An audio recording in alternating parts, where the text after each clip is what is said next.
भारत या चीन, कौन है किस पर भारी? नमस्कार दोस्तों, भारत और चीन एशिया की दो महाशक्तियां मानी जाती हैं। यह हर किसी के मन के अंदर यह सवाल पनपता रहता है कि आखिर युद्ध हुआ तो कौन किस पर भारी पड़ेगा, कि आखिर इन दोनों देशों में कौन ज्यादा शक्तिशाली है। आज हम आपको इस वीडियो द्वारा दोनों देशों की सैन्य शक्ति से परिचित कराएंगे। देखेंगे कि इन दोनों देशों में किस देश में है कितना दम। वीडियो की तरफ बढ़ने से पहले अगर आपने अभी तक हमारे चैनल को सब्सक्राइब नहीं किया है तो सब्सक्राइब बटन पर क्लिक करें और बेल आइकन दबा दें और वीडियो को आखिर तक देखें। तो दोस्तों, सबसे पहला सवाल यह है कि आज का भारत क्या वही भारत है जिसे चीन ने 1962 में हराया था, या फिर आज का भारत इतना शक्तिशाली हो चुका है कि चीन उसके साथ लड़ाई करने का ख्याल भी अपने दिमाग में नहीं लाएगा। तो आइए दोस्तों, सबसे पहले बात करते हैं थल सेना की। देखते हैं इसमें किसका पलड़ा भारी है। सबसे पहले बात करते हैं चीन सैनिकों की। तो चीन का सैनिक मौका पड़ने पर कुंफू का इस्तेमाल कर सकता है और किसी भी वस्तु को हथियार की तरह प्रयोग कर सकता है। चीन के सैनिक ठंडे इलाकों में भी आसानी से रह सकते हैं। चीन सेना में मंगोल सैनिक हैं जो दुनिया के सबसे क्रूर और खूंखार सैनिक माने जाते हैं। वहीं बात करें अगर भारत की, तो भारत के सैनिकों को पृथ्वी पर लड़े जाने वाली लड़ाइयों के लिए दुनिया की सर्वश्रेष्ठ सेनाओं में गिना जाता है। भारत के सैनिकों के लिए यह चुनौती का विषय हो सकता है, क्योंकि भारत की चीन से लड़ाई सिर्फ मैदान पर नहीं होगी, यह पहाड़ों की लड़ाई होगी और पहाड़ों की लड़ाई में तोप और गोलों की जगह पैदल सेना का ज्यादा महत्व होता है। यहाँ पर चीन की सेना के पास एडवांटेज होगा कि हमसे ज्यादा ऊंचे पर यह स्थान पर बैठे होंगे। भारत के पास कुल एक्टिव सेना 13.25 लाख है। इसके विपरीत चीन की सेना 23.35 लाख है। चलिए अब दोनों देशों की नौसेना के बारे में जानते हैं। सबसे पहले भारत की नौसेना से आपको परिचित कराते हैं। भारत के पास INS विक्रमादित्य युद्धपोत है। इस विमान वाहक पोत को 2013 में भारतीय नौसेना में शामिल किया गया था। इसकी लंबाई लगभग 3 फुटबॉल मैदानों तथा ऊंचाई लगभग 22 मंजिला इमारत के बराबर है।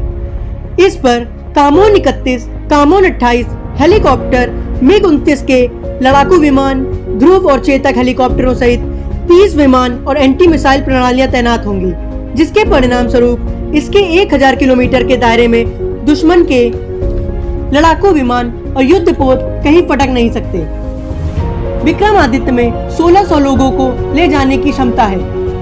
यह 59 किलोमीटर प्रति घंटा की रफ्तार से गश्त करता है और 100 दिन तक लगातार समुद्र में रह सकता है। भारत के पास नेरपा पनडुब्बी है जो 600 मीटर तक पानी के अंदर रह सकती है। यह 3 महीने तक लगातार समुद्र के भीतर रह सकती है। समुद्र में इसकी रफ्तार 43 किलोमीटर प्रति घंटा है। वहीं बात करें अगर चीन की नौसेना की, तो चीन की नौसेना के पास युद्ध में इस्तेमाल होने वाला सबसे आधुनिक हथियार है, जिसके जरिए हाइपरसोनिक स्पीड से हमले किए जा सकते हैं। पानी पर तैनात इस रेलगन के जरिए 2.5 किलोमीटर प्रति सेकंड की रफ्तार से 200 किलोमीटर तक दूरी के लक्ष्य को निशाना बनाया जा सकता है। अब बात करते हैं वायुसेना के आकलन के बारे में। अब अगर भारत की वायुसेना की ताकत की बात की जाए तो फिलहाल भारत को बढ़त हासिल है। चीन के विमान ऊंचाई वाले एयरबेस से ही उड़ान भर सकेंगे। वो कम ईंधन और हथियार लेकर ही उड़ सकेंगे। चीन के पास हवा में ईंधन भरने वाले विमान भी नहीं है, इसलिए चीन की वायुसेना के मुकाबले भारत की स्थिति बेहतर है। Miraj 200, MiG-29, C-17 global master मालवाहक विमान और C-123J सुपर हरक्यूलिस मालवाहक विमानों के अलावा भारत के पास सुखोई 30 जैसे लड़ाकू विमान हैं, जो 3000 किलोमीटर दूर तक मार सकते हैं और लगातार 3.25 घंटे तक हवा में रह सकते हैं। इसके अलावा अब भारत के पास फ्रांस का राफेल जेट विमान भी आने वाला है, जो दक्षिण एशिया के युद्ध का नक्शा ही बदल देगा। भारत को अमेरिका से 4 चिनूक हेलीकॉप्टर पहले ही मिल चुके हैं। यह हेलीकॉप्टर बहुत तेजी से उड़ान भरने में सक्षम है।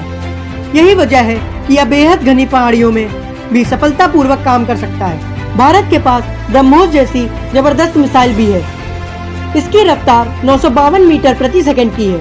इसके आगे दुश्मन के रडार भी फेल हो जाते हैं और अगर 30 किलोमीटर के दायरे में दुश्मन का रडार इनका पता भी लगा लेता है तो उससे कोई फर्क नहीं पड़ता, क्योंकि इन्हें रोकने के लिए 30 सेकंड से भी कम का समय चाहिए होता है। दोनों ही देश किसी न किसी पक्ष में एक दूसरे पर भारी हैं। इसलिए चीन ये जान ले कि अगर भारत को उकसाया गया तो भारत पीछे हटने वालों में से नहीं है। इससे सिर्फ उसे हानि ही हानि प्राप्त होगी। ये नया हिंदुस्तान है, ये लड़ेगा भी और मारेगा भी। जय हिंद।